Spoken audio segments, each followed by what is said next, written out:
sós.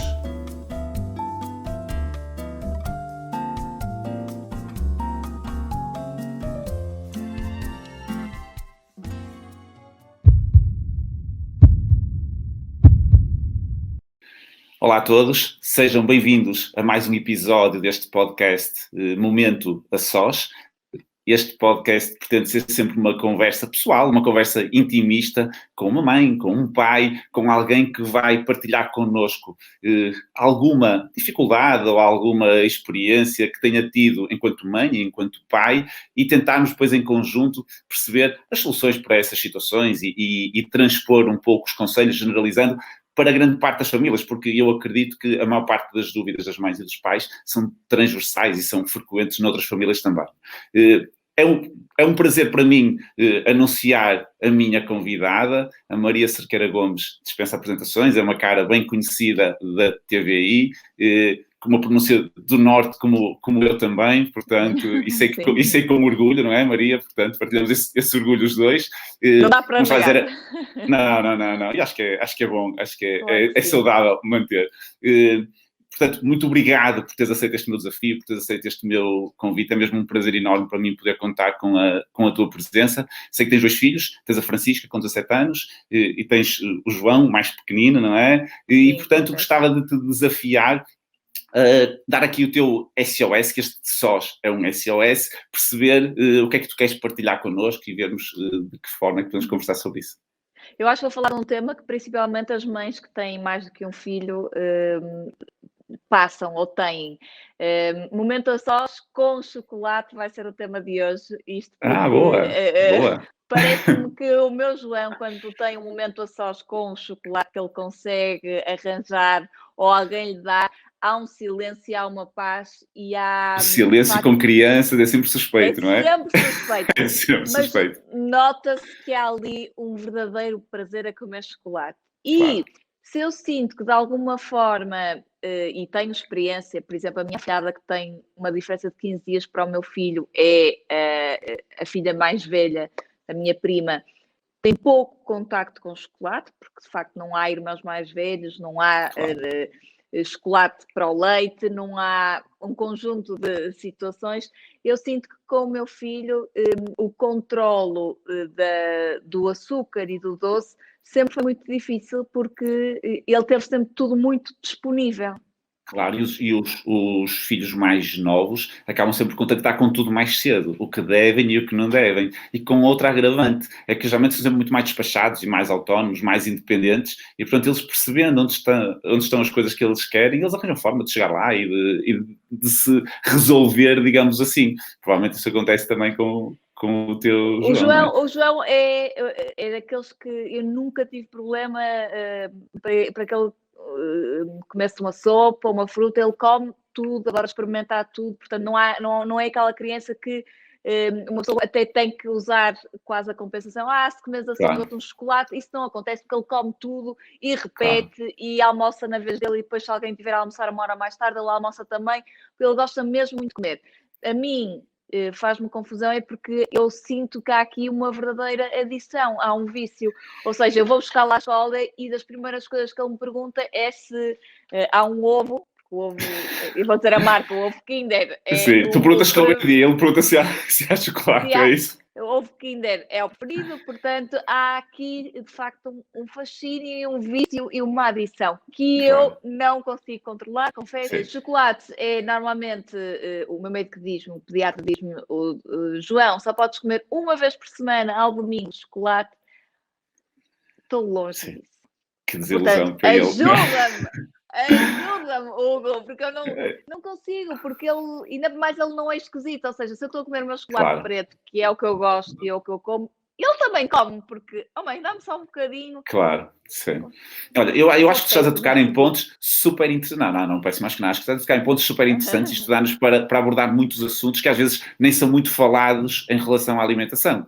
Quando nós começamos a falar de alimentação com bebés, a maior preocupação dos pais é tentar variar o mais possível os sabores, tentar que os filhos conheçam a maior quantidade de sabores possível, e tu fizeste isso muito bem, porque, como disseste, ele come sopa, vai comendo de tudo, não é?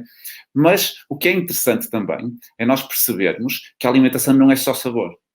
A alimentação é cor, é textura, e isto tem que ser trabalhado, a textura, e é algo que tu estás a falar, que eu acho que às vezes cai um pouco no esquecimento. Os outros aspectos também caem, mas caem menos e cada vez as pessoas estão mais alerta. Mas que é a relação que nós estabelecemos com a comida. A relação que nós estabelecemos com a comida, com o momento da refeição e com os outros. Mas neste caso, se calhar vamos falar mais especificamente da relação com a comida, porque me parece que a questão é um bocadinho essa.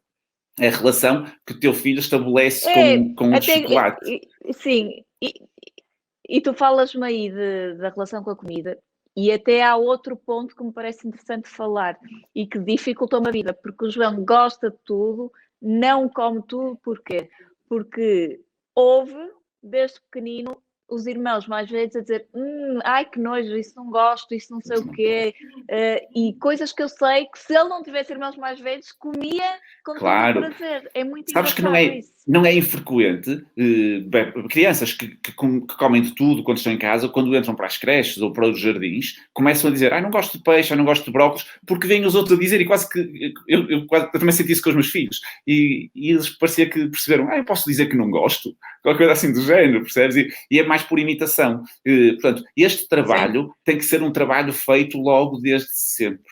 Quanto mais normal for esta variação, lá está, dos sabores, da cor, da textura, mais eles vão aceitar para a frente. Claro que quase todos passam por uma fase de estranhar os legumes, os aspectos principalmente, chama-se neofobia, acontece pelo 1 ano e meio, 2 anos, eles estranham, nem querem provar, dizem que não gostam, mas aquelas crianças que comiam para trás e que gostavam desses legumes e desses alimentos, vão voltar a comer para a frente. Só temos é que os convencer a provar. É o impacto visual que às vezes dificulta um pouco a situação. Portanto, isto é normal que aconteça com o teu filho e com a idade dele é normal que vá acontecendo um bocadinho, mas ele vai voltar a aceitar e não há problema nenhum. Agora, não nos podemos esquecer que os grandes modelos dos filhos são os pais e os irmãos mais velhos.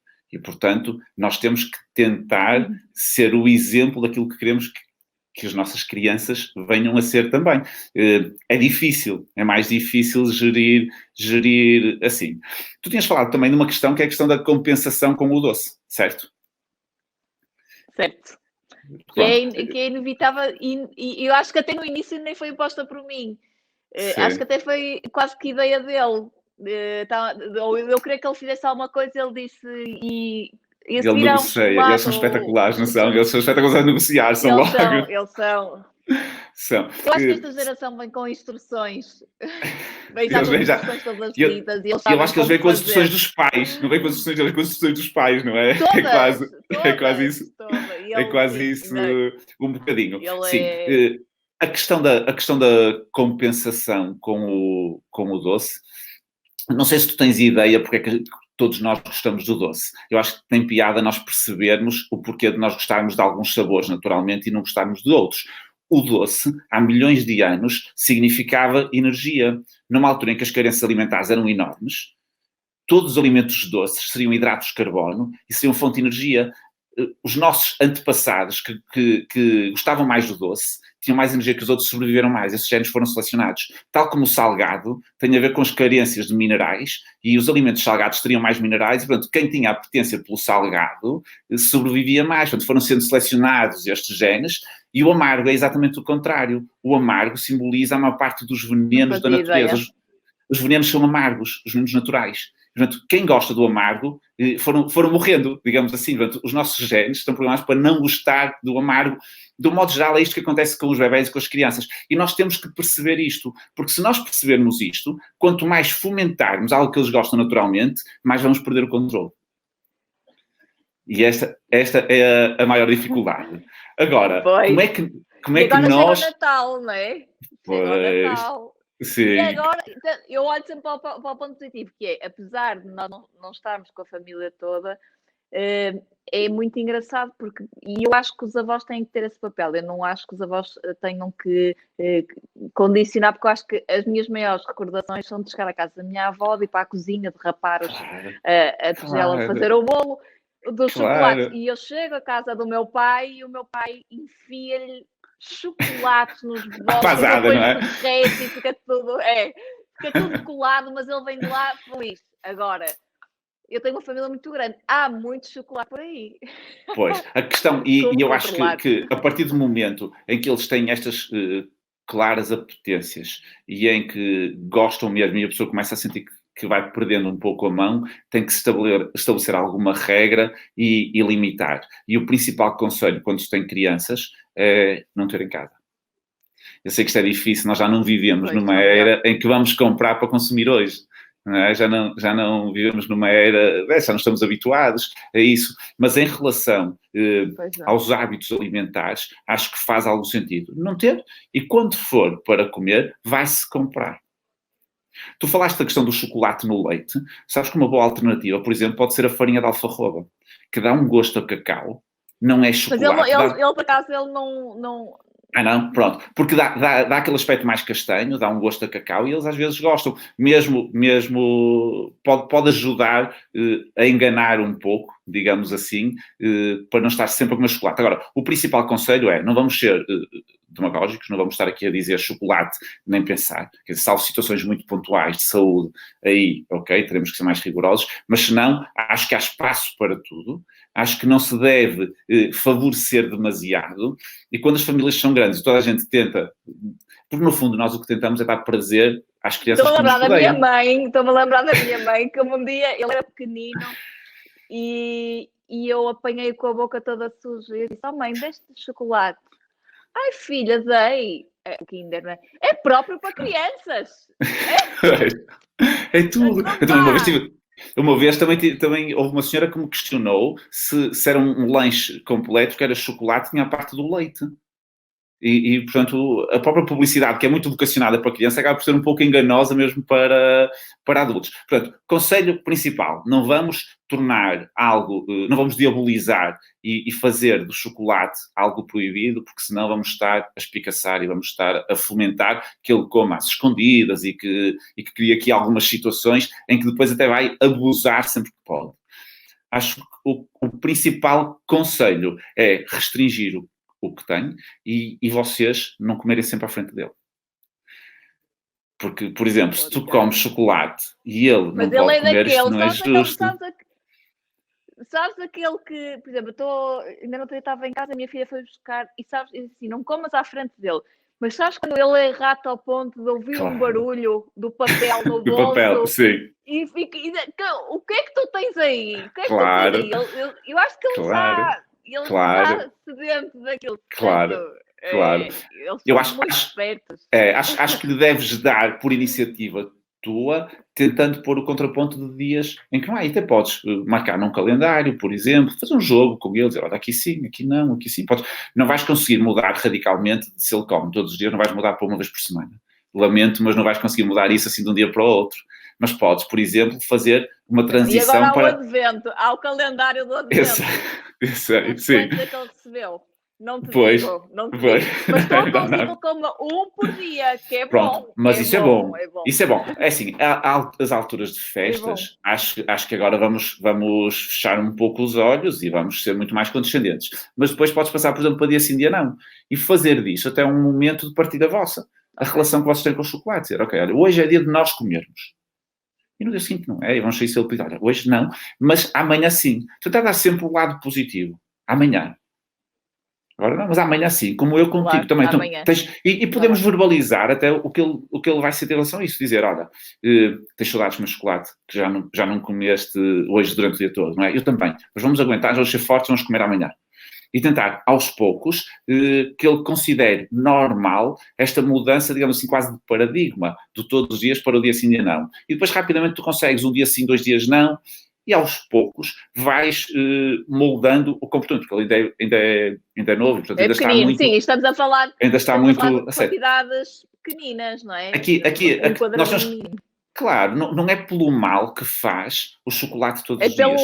pela É o rotina, hábito. não é? E é o deseducar do paladar, porque nós, e qualquer processo de adição, há um fenómeno que se chama tolerância, que é o querer sempre quantidades maiores. E, portanto, isto é fácil haver aqui uma escalada, dizer, um quadradinho já não chega, já vão ser 2, e passado 3 meses já vão ser 3. Portanto, é fácil, todos nós sentimos isso. Eu também adoro chocolate. E eu sinto isto, às vezes fico uma semana sem comer chocolate, fico quase a ressacar, passo a expressão. Verdade, é verdade. E, portanto, entendo isso perfeitamente. Agora, tenta mudar lentamente o paradigma, tenta não usar o chocolate como compensação, tenta utilizar o chocolate numa relação saudável com o chocolate, já dizer, olha, tu gostas muito, eu gosto muito, vamos sentar os dois a comer hoje. E amanhã não comemos, mas depois sentamos os dois. Cria um momento de chocolate e ser um momento de partilha entre vocês, porque no fundo é um gosto que vocês os dois partilham.